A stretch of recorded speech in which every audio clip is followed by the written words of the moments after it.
Good day, I'm Stephen McHugh, and this is your JIS News for Wednesday, May 3. At least 600 pieces of legislation will be reviewed this fiscal year to ensure all laws are updated with the appropriate penalties. Justice Minister Delroy Chuck made the announcement during his sectoral presentation in Parliament yesterday. He said members of Parliament may be required to work overtime in order to update the laws.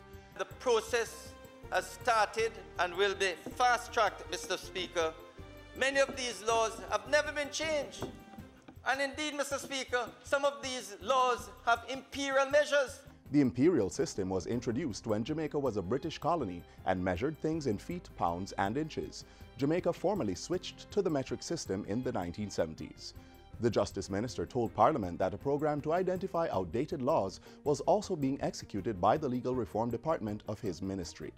4,500 access cards have been provided to help students in select schools prepare for the upcoming CSEC exams. The access cards are provided through a partnership between the Ministry of Education and One-on-One Educational Services. Students preparing to sit CSEC Math, English, and the Sciences are now able to use the cards to access online tutorials and practice questions in the coming weeks as they prepare for their examinations. The Education Minister was speaking at a press conference on Monday.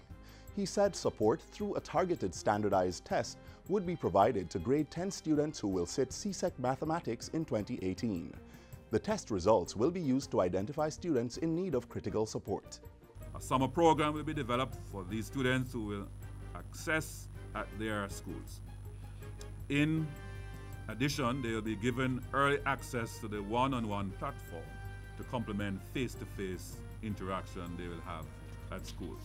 The Cannabis Licensing Authority, CLA, is now drafting amendments to the interim licensing regulations passed last year.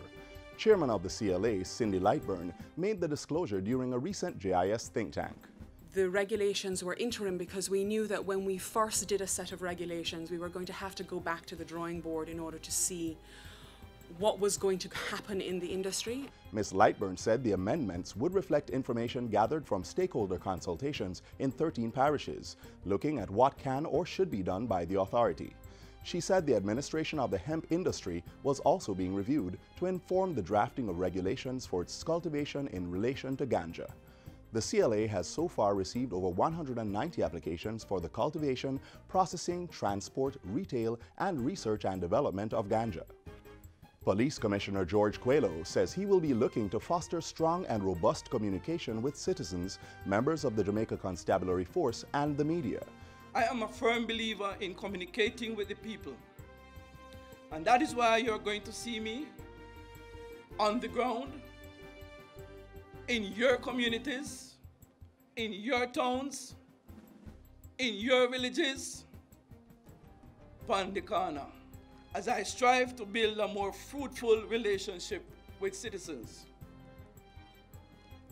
I am going to be with you, not only when things go wrong, but also to hear of your aspirations and to share your joy.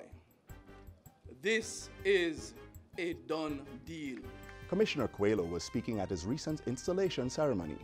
He assured policemen and women that he would vigorously defend them if and when they had no option but to use justifiable force to protect their lives and those of law-abiding citizens. And finally, the first in a series of property tax town hall meetings will be held this Thursday in St. Elizabeth.